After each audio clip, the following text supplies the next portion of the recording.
तुम्हारी नजर क्यों खफा हो गई।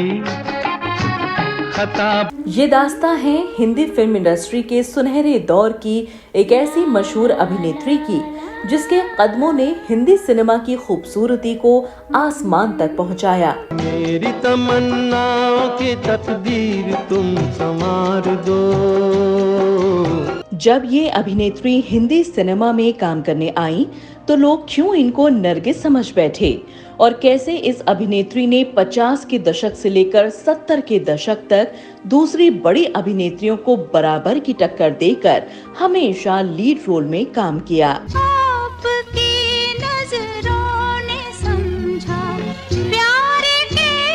ये मल्टी स्टारर अभिनेत्री जहां एक तरफ अपनी खूबसूरती से फिल्मों में जबरदस्त अभिनय कर रही थीं, तो वहीं दूसरी तरफ ऑल इंडिया रेडियो पर अपनी मधुर आवाज में गीत भी गाती थीं।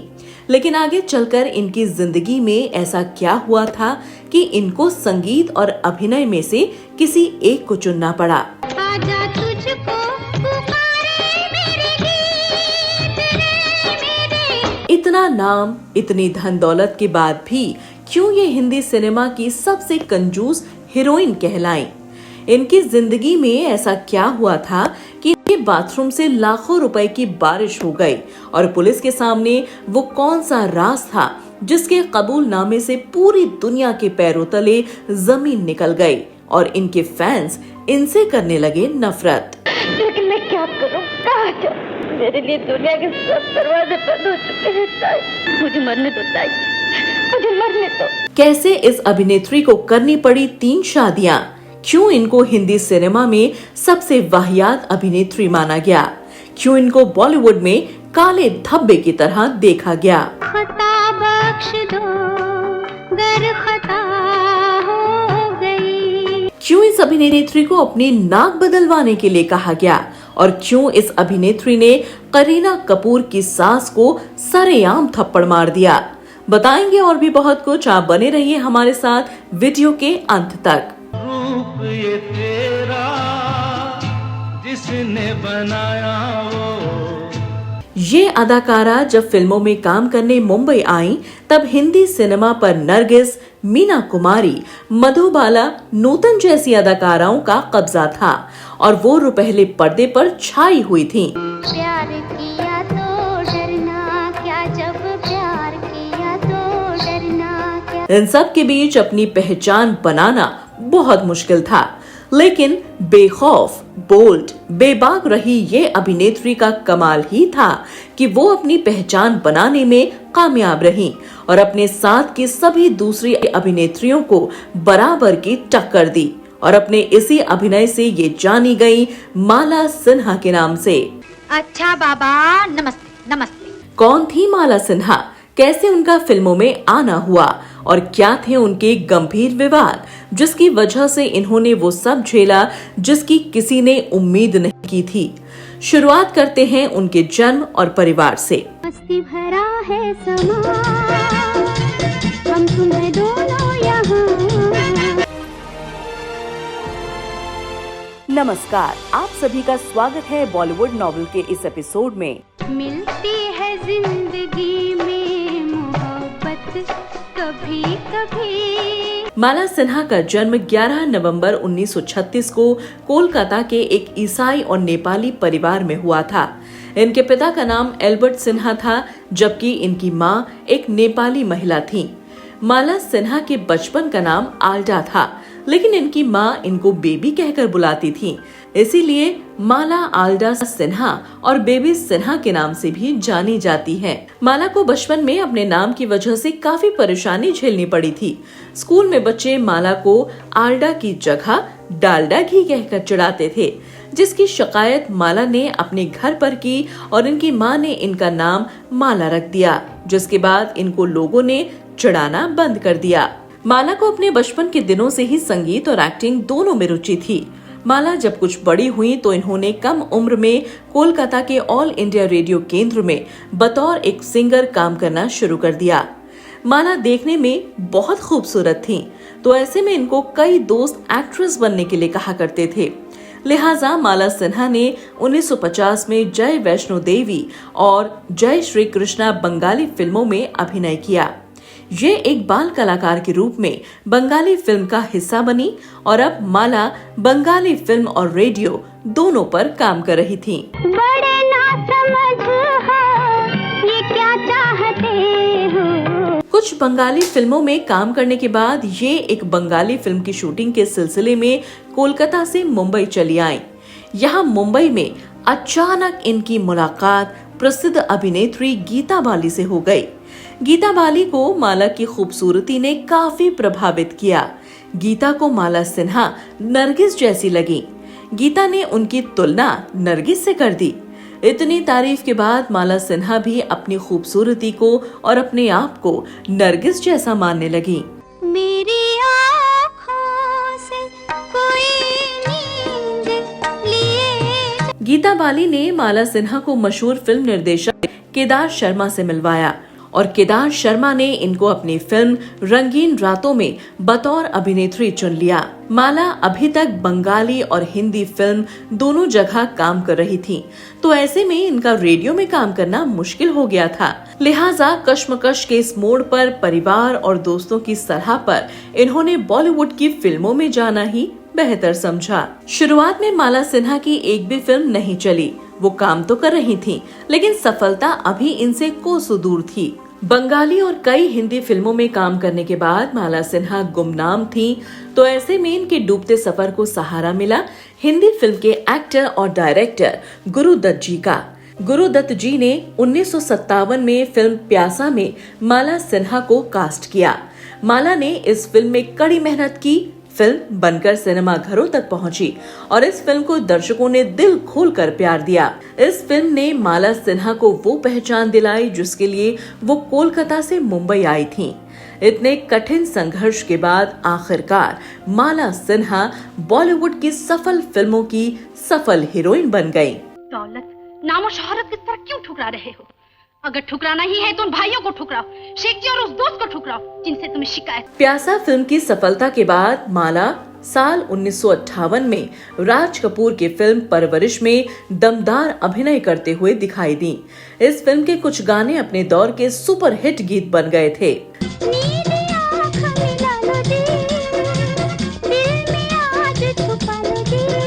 इसके बाद इनकी एक और सुपरहिट फिल्म राजेंद्र कुमार के साथ आई, धूल का फूल।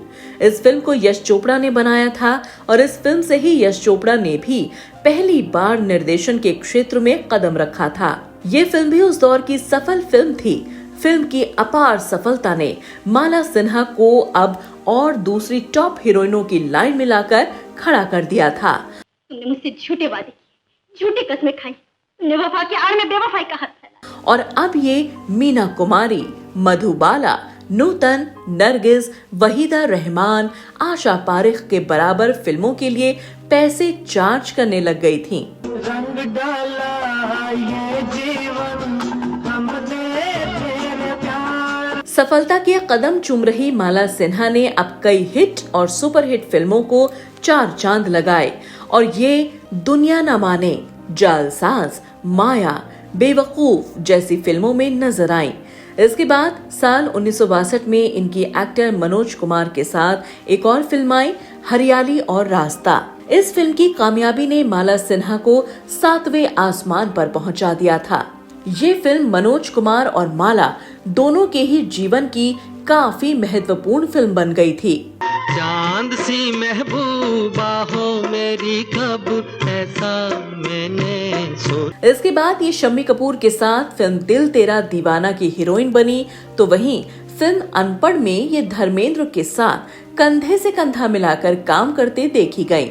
इन दोनों फिल्मों की कहानी और संगीत काफी लोकप्रिय रहे। मुझे कितना प्यार है तुमसे, अपने ही दिल से पूछो। माला सिन्हा ने 1950 से लेकर 1970 तक बंगाली और हिंदी दोनों ही भाषाओं में अलग अलग किरदारों में भूमिका निभाई, जिनकी वजह से ये टॉप पायदान पर आकर बैठ गईं। उनके दमदार खूबसूरत अभिनय से सजी कुछ हिट और सुपरहिट फिल्म धूल का फूल, गुमराह, बहुरानी, जहां आरा, हिमालय की गोद में, आंखें, हमसाया, प्यार का सपना, पैसा या प्यार, मर्यादा उनके जीवन में महत्वपूर्ण फिल्में रहीं। माला सिन्हा ने किशोर कुमार के साथ भी बंगाली और हिंदी फिल्मों में काम किया था। साल 1970 में माला सिन्हा ने एक के बाद एक लगभग 2 दर्जन फिल्म हिंदी सिनेमा को दी। माला सिन्हा हिंदी सिनेमा की पहली ऐसी अभिनेत्री रही हैं जिनकी इतनी सारी फिल्में सुपरहिट रहीं और उनको कई बार उनकी फिल्म के लिए बेस्ट एक्ट्रेस के लिए नॉमिनेट किया गया, लेकिन वो कभी भी इस अवार्ड को जीत नहीं पाईं।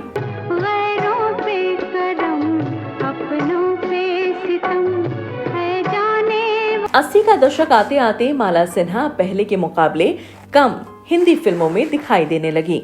उनको धीरे धीरे फिल्में कम मिलने लगी क्योंकि अब बॉलीवुड के पास रेखा, शर्मिला टैगोर, श्रीदेवी, माधुरी, अनीता राज, रति अग्निहोत्री, पद्मिनी कोल्हापुरी, मीनाक्षी शेषाद्री, अमृता सिंह, मंदाकिनी, किमी काटकर, जूही चावला, जया प्रदा, जया बच्चन जैसी खूबसूरत अभिनेत्रियां थीं जो हिंदी सिनेमा में काफी चर्चित हो गई थीं।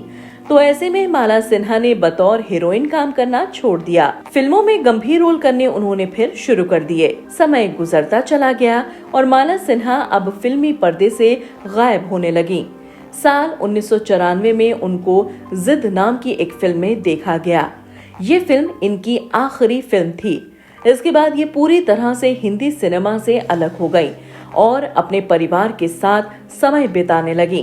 जब तक इंसान के मन में आशा है उसे हर चीज मिल सकती है। ये तो रहा माला सिन्हा का संघर्ष और सफलता से भरा फिल्मी सफर। आइए बात करते हैं इनसे जुड़े विवादों की, जिनकी वजह से पूरी दुनिया में इनकी बदनामी हुई और लोग इनको एक काला धब्बा मानने लगे। हिंदी सिनेमा ने पैसा, शोहरत सब कुछ माला सिन्हा को दिया, लेकिन फिर भी बॉलीवुड की सबसे कंजूस अभिनेत्री के तौर पर ये चर्चित थीं। वो कभी भी नौकर चाकर पर पैसा खर्च नहीं करती थीं। वो इतनी बड़ी कलाकार थीं, फिर भी घर का सारा काम वो खुद ही करती थीं। घर की साफ सफाई, घर का खाना, सब कुछ वो खुद ही किया करती थीं। करोड़ों रुपए की मालकिन घर में नौकर की तरह रहा करती थी। कहा जाता है कि ये आदत उनको अपने पिता से विरासत में मिली थी, क्योंकि उनके पिता भी ऐसा ही किया करते थे।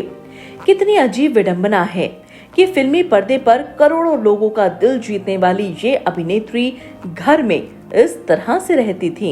हर कोई मुझसे यही सवाल पूछता है, मुझे मेरे हाल पे छोड़। माला सिन्हा ने 40 सालों तक हिंदी सिनेमा पर राज किया। वो हर दिल अजीज रहीं। बंगाली और हिंदी भाषा की फिल्म करने के बाद इनको नेपाली भाषा की भी फिल्म मिलने के ऑफर आने लगे। तो ऐसे में माला सिन्हा ने एक नेपाली फिल्म माइती घर करने का फैसला किया और वो इस फिल्म के लिए नेपाल चली गयी, जहां इनकी फिल्म की को स्टार चिदम्बर प्रसाद लोहानी थी, जो नेपाली फिल्म इंडस्ट्री का जाना माना चेहरा थी और उनका अच्छा खासा व्यापार वहां पर जमा हुआ था। माला इनके साथ काम करते हुए इनको पसंद करने लगी। दोनों की मुलाकात शादी तक पहुंच गई और 16 फरवरी 1968 को ये दोनों शादी के बंधन में बंध गए। पहले इन दोनों ने कोर्ट मैरिज की क्योंकि इनको डर था कि कहीं घर वाले इनकी शादी के लिए नहीं माने, तो इसीलिए घर वालों के डर से इन्होंने पहले ही कोर्ट मैरिज कर ली। इसके बाद माला सिन्हा के पिता ने शादी को स्वीकार कर लिया, लेकिन शादी को ईसाई रीति रिवाज से करने के लिए कहा। क्योंकि माला के पिता ईसाई थे, तो इन्होंने अपने पिता के रीति रिवाज से चर्च में भी शादी की।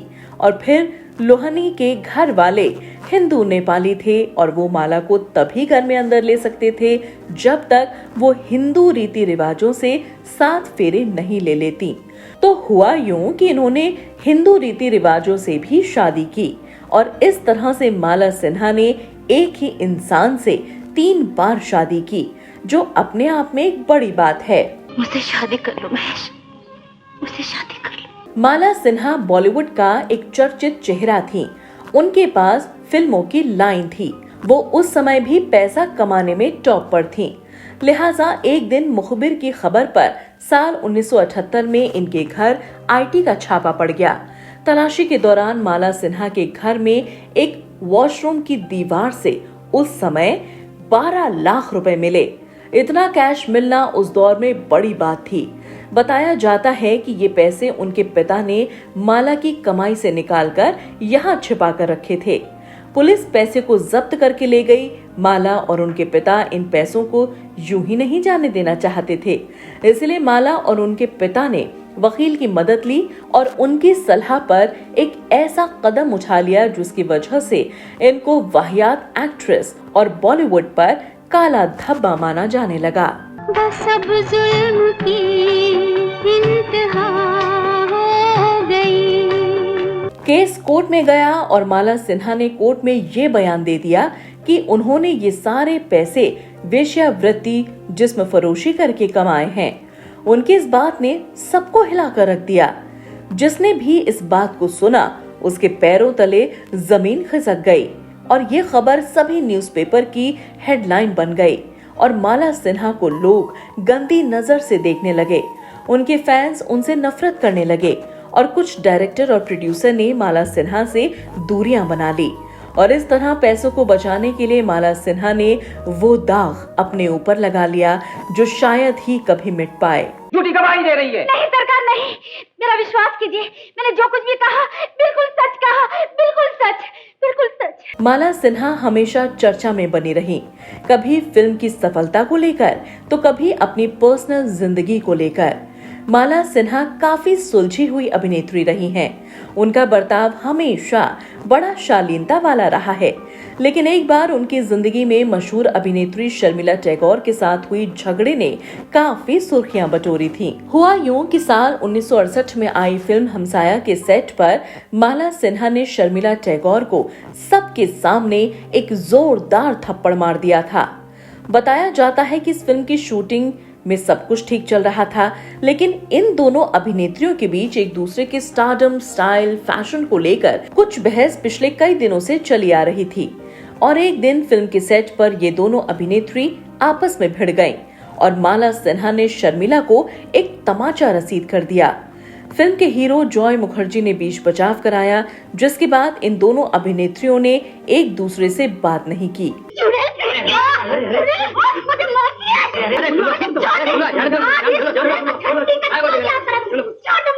माला सिन्हा ने अपने दौर के सभी सुपरस्टार्स के साथ काम किया और उनकी हीरोइन बनके फिल्मों में 4 चांद लगाए। माला सिन्हा ने अपनी जिंदगी में काफी कुछ हासिल किया तो काफी कुछ खोया भी। जहां कभी उनकी तुलना मशहूर अभिनेत्री नरगिस से हुई तो वहीं एक डायरेक्टर ने उनको ये कहकर फिल्मों से दूर रहने को कहा कि उनकी नाक वाहियात है और ऐसी नाक को लेकर कोई हीरोइन कैसे बन सकता है। उनको उनकी नाक तक बदलवाने के लिए कह दिया गया। लेकिन इन दिल तोड़ बातों और कटाक्ष के बाद भी माला सिन्हा ने हिम्मत नहीं हारी और कड़ी मेहनत से काम किया और हिंदी सिनेमा में अपना एक अलग मुकाम हासिल किया, जिसको कई अभिनेत्रियां आज तक नहीं तोड़ पाई। माला सिन्हा को शादी के बाद एक बेटी हुई जिसका नाम प्रतिभा सिन्हा रखा गया। प्रतिभा भी हिंदी सिनेमा में काम कर चुकी हैं। वो कई बड़े एक्टर की हीरोइन बन चुकी हैं, लेकिन उनको कभी वो सफलता नहीं मिली जो इनकी मां माला सिन्हा को मिली थी।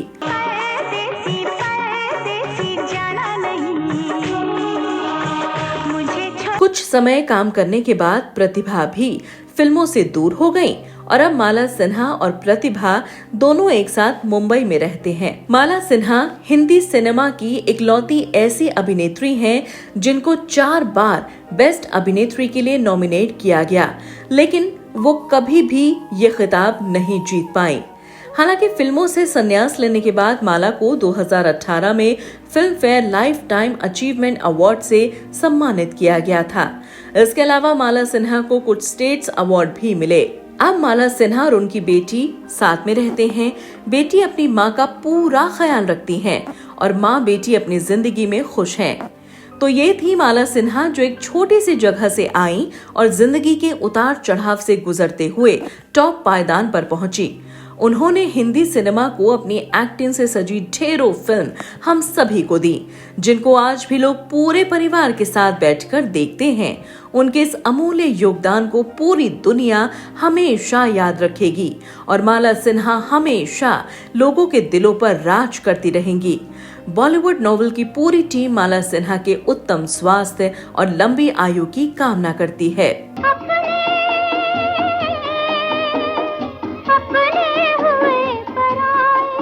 तो दोस्तों, आपको हमारा माला सिन्हा के ऊपर बनाया गया ये शो कैसा लगा, हमें कमेंट करके जरूर बताएं। और माला सिन्हा से जुड़ी कोई भी जानकारी आपके पास है तो आप हमसे जरूर शेयर करें। और अगर कोई जानकारी हमसे रह गई हो तो उसके लिए पूरी टीम को माफ करें। और अगर आपने हमारा चैनल सब्सक्राइब अभी तक नहीं किया है तो फौरन कर लें। जल्दी ही एक और नया बायोग्राफी के साथ आपके सामने फिर हाजिर होंगे। तब तक के लिए अपना और अपने परिवार का ख्याल रखें, सुरक्षित रहें। धन्यवाद। नजर न लग जाए किसी की राहों में, छुपा के रख लूं आ